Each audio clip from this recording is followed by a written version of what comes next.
pour les femmes qui écoutent présentement, Oui. C'est sûr que le livre guide n'est pas encore sorti. Non. Le Facebook Live, puis tout ce qui s'en vient, c'est plus tard. Mais en ce moment, s'ils recherchent des ressources fiables, là, Oui.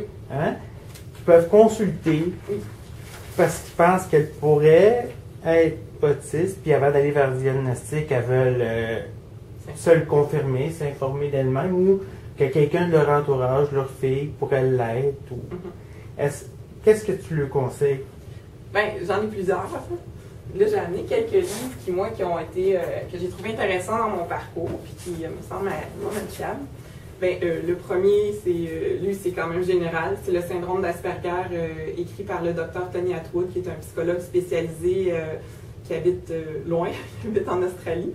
Mais il reste pareil que ça, je dirais, c'est le guide de référence de base de manière générale par rapport au syndrome d'Asperger. Mais c'est aussi dans ce livre-là que moi, j'ai pris connaissance la première fois qu'il y avait comme des spécificités par rapport aux filles et aux femmes. C'est pas des grosses parties dans le volume. Il y a une petite section qui parle du diagnostic des filles, puis il y a d'autres petites touches qu'on trouve dans le livre. Mais ça donne une idée parce qu'il y a quand même une petite différence. Il y a des fois, il y a des filles ou des femmes qui vont dire ben, je me reconnais en partie dans le syndrome d'Asperger, mais pas dans tout. Il faut creuser un peu pour regarder vraiment au niveau du profil féminin qu'est-ce qui se passe parce qu'il y a des subtilités. Donc, moi, je conseille la lecture de ce livre-là pour avoir un portrait général et pour avoir des petites touches par rapport à l'autisme au féminin. Le deuxième livre que j'avais été me chercher pour comprendre un peu plus ce que c'est que l'autisme au féminin, je voulais lire le témoignage d'une femme qui est elle-même Asperger. Alors, j'aime mieux le titre en anglais. C'est le livre de Liane Holliday-Willey. En français, c'est Vivre avec le syndrome d'Asperger, un handicap invisible au quotidien. En anglais, c'est justement le titre Pretending to be Normal, qui, moi, me parlait beaucoup. C'est intéressant, vraiment. Son témoignage il est validé. Il y a une préface de Tony Attwood aussi. Elle est citée dans son livre, entre autres choses. Très, très intéressant pour avoir une idée. Pas nécessairement, on est toutes différentes, mais pour avoir une idée de comment se vivent les choses pour une femme Asperger, ça donne quand même des bonnes pistes. Parce que bien qu'on soit toutes différentes, il y a quand même certains points communs au niveau du fonctionnement, au niveau qu'on peut retrouver. Un livre super, super intéressant, très simple à lire, La différence invisible de Julie Dachès. Julie Dachès, c'est une femme Asperger qui a d'ailleurs terminé, je crois, un doctorat en psychologie sociale en lien avec Asperger. Hein? À l'Université de Nantes. OK, bon. C'est bon, ça, je n'avais pas la bonne idée, je ne savais pas ça.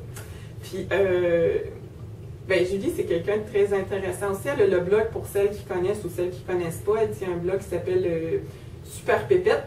Et puis, elle a fait aussi des vidéos. Il y en a une vidéo, entre autres, sur YouTube qui porte spécifiquement sur l'autisme au féminin, le profil féminin. Super intéressant. Mais ce livre-là, je le conseille parce que c'est un livre qui est très simple d'abord, c'est une bande dessinée. Et ça décrit vraiment un peu l'expérience de la vie de la personne avant qu'elle soit diagnostiquée, puis un peu tout le cheminement vers le diagnostic et tout le côté positif que ça peut amener le diagnostic, parce que moi, je crois beaucoup à la portée positive du diagnostic. Est-ce que tu peux nous montrer un exemple à l'intérieur, justement? Parce que c'est sûr qu'étant une bande dessinée, ça risque d'intéresser surtout des parents qui voudraient le présenter à leur fille. Tout le monde un peu? Oui, moi je pense que ça intéresse tout le monde. C'est un peu ce que je m'en allais dire. Je pense que ça peut intéresser autant quelqu'un qui veut juste s'initier au sujet, quelqu'un qui veut... moi, personnellement, j'ai 2 exemplaires chez moi. J'ai le mien, puis j'en ai un que je prête à d'autres personnes. Et les retours que j'ai sont très intéressants. Donc, quelqu'un qui ne connaît pas du tout l'autisme au féminin... c'est pas je te mêle. Oui! Ça fait boguer mon cerveau. Bon, ben, tu sais, si je donne un exemple ici, je pense que c'est à son travail. Non, c'est pas à son travail, mais c'est dans une situation familiale. Là, tout est en rouge, on voit des bruits, tap, tap, tap, clac, clac, clac. En fait, ça l'illustre même de façon visuelle ce qui se passe un peu parce que souvent les personnes Asperger, y compris les femmes, ben, on a des hypersensibilités sensorielles, c'est-à-dire que notre cerveau ne perçoit pas les informations sensorielles de la même façon que des personnes qui sont neurotypiques, il y a des bruits qui ne les dérangeront pas, ils vont être capables d'en faire abstraction, tandis que quelqu'un qui est espi va avoir un peu moins de filtre à ce niveau-là. Donc, il y a des situations de la vie courante qui peuvent être plus difficiles à gérer pour les personnes Asperger. Donc, celui-là, on le voit très, très bien. On voit bruit, bruit, bruit. Bon, il y a plein de bruit alentour. Bon, il n'y a pas que ça, mais bon, elle parle dans son milieu professionnel, on la voit dans son milieu familial, etc. Et je trouve que c'est un livre qui donne aussi beaucoup d'informations de base. Moi, je le ferais lire sans hésitation aussi à un professionnel qui n'est pas spécialisé en autisme pour aider à faire comprendre. Je trouve que c'est quand même basique. Je trouve que ça s'adresse à tout le monde un peu. Fait que ça, c'est un livre que je trouve vraiment intéressant à ce niveau-là. Et un plus québécois ici, celui de Marie-Josée Cordeau, Derrière le mur de verre, qui est dans le fond aussi un témoignage d'une femme Asperger en 52 petites parties. C'est le témoignage qu'elle avait posté pendant un an sur son blog initial, un texte par semaine, qui a été réuni dans un livre. Je conseille vraiment ce livre-là pour avoir une idée de ce qui se passe. Puis Marie-Josée, c'est une très bonne porte-parole aussi. Elle fait beaucoup d'actions dans ce sens-là. Puis elle continue aussi ses activités. Là, je crois qu'elle fait des vidéos. Je ne suis pas au courant de toutes les dernières choses qu'elle a faites. Mais pour les personnes qui veulent... au niveau des livres, là, au niveau des livres, j'ai fait le tour, mais j'ai d'autres ressources.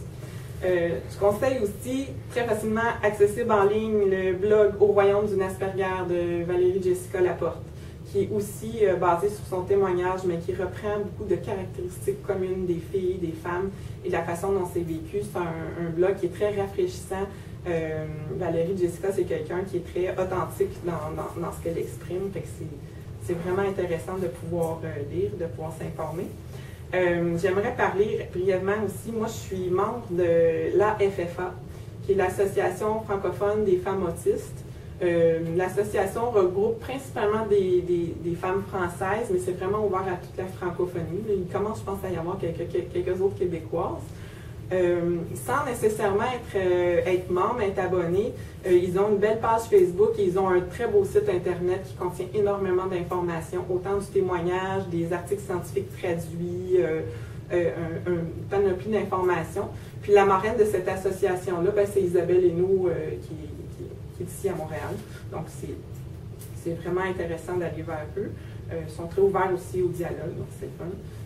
Puis, une dernière ressource pour les femmes ici et pour les mamans de filles et d'adolescentes Asperger, il y a un groupe sur Facebook, un groupe de discussion, d'entraide qui s'appelle Asperger au féminin Québec. Donc, simplement en cherchant le nom, vous allez le trouver. Il demande quelques petites questions pour s'y abonner. Puis, dans le fond, il y a beaucoup d'informations. Quelqu'un qui se pose des questions, qui veut partager son parcours, qui a des doutes, ben, il y aura toujours comme d'autres femmes déjà diagnostiquées, d'autres femmes en cours de diagnostic ou des parents de filles d'adolescentes Asperger qui vont être là pour répondre aussi aux questions. Merci beaucoup.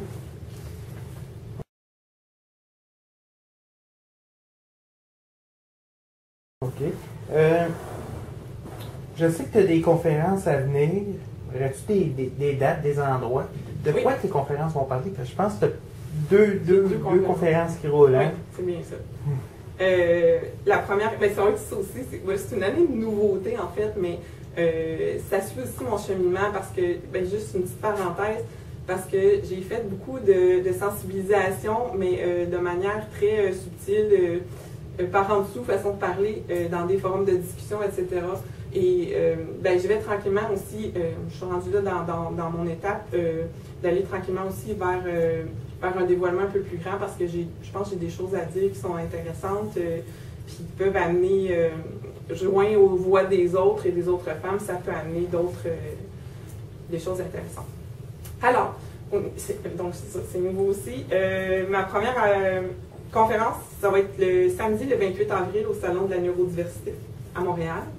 Un très beau salon. L'année dernière, j'ai été comme visiteuse et j'ai adoré ça. Donc, il y a vraiment des gens intéressants à rencontrer, des conférences qui sont vraiment intéressantes à entendre. Cette année, je vais donner ma conférence qui s'appelle « Autisme Asperger, : apprendre sa différence à l'âge adulte ». Donc, ça va porter sur le diagnostic à l'âge adulte. Ça ne s'adresse pas spécifiquement aux femmes. Les femmes sont tout à fait bienvenues. C'est vraiment le diagnostic à l'âge adulte. Il va y avoir quand même une petite parenthèse, évidemment, sur le profil féminin dans ma présentation. Ça s'adresse aux gens qui sont en questionnement, qui sont en démarche d'évaluation. Ça s'adresse aux personnes, ça peut être aux proches aussi, qui veulent avoir plus d'informations. Ça peut s'adresser aux professionnels qui veulent avoir un petit peu plus une idée du cheminement. Ça va être un partage qui est à la fois personnel, mais pas que, parce que moi, je m'intéresse beaucoup à ce qui se passe alentour, à l'expérience des autres. Donc, il va y avoir aussi des partages à partir de mes lectures, à partir d'autres témoignages, à partir du mien.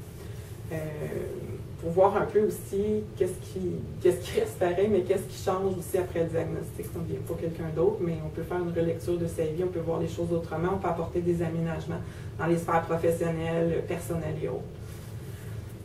Ma deuxième conférence va être le lendemain, le dimanche le 29 avril. Ça va se passer à l'événement Mieux comprendre la diversité, qui est à Laval cette fois-ci. Ça va être une conférence qui s'appelle « Mieux comprendre les filles et les adolescentes Asperger ». Ma conférence va s'adresser principalement aux parents, en fait, aux parents de petites filles et d'adolescentes autistes Asperger. Par contre, c'est ouvert aux femmes Asperger, c'est ouvert à tout le monde qui s'intéresse en fait au sujet. Ça peut être intéressant aussi pour les professionnels qui voudraient en apprendre. Aussi, carrément. Puis je vais parler de certaines... un petit peu de ce qui se passe justement au niveau scientifique, mais ça va être beaucoup aussi basé justement aussi sur l'expérience, puis un petit peu de dresser un portrait à quoi peut ressembler un peu une fille Asperger pendant l'enfance, pendant l'adolescence et à l'âge adulte. Un peu les défis, puis les forces et les défis qu'on peut retrouver. Puis ces conférences-là, ils vont être présentées aussi, mais là, j'ai pas de date précise, mais dans la région des Laurentides, une en mai et une en octobre. Ça va être les mêmes conférences. Bon merci beaucoup Annick d'être venue nous rencontrer, pour nous expliquer un peu ce que c'était le profil féminin, puis ce qui se faisait présentement pour aider les femmes autistes pour développer des outils, etc., les recherches, tout. Fait que, c'est-à-dire même d'être venu nous éduquer sur les spécificités du profil féminin dans l'autisme. Fait que, merci beaucoup. Hein. Je te remercie à toi de m'avoir invité. Pour moi, c'était comme un défi, puis je trouve ça en même temps super le fun. Ouais. Puis merci à PepsiCo Aliments Canada de nous avoir prêté le local pour pouvoir faire notre entrevue. Merci. C'est vrai, j'ai des rêves, des réveils pas pareils. Même si je respire le même ciel, si je suis différente, mon cœur ne bat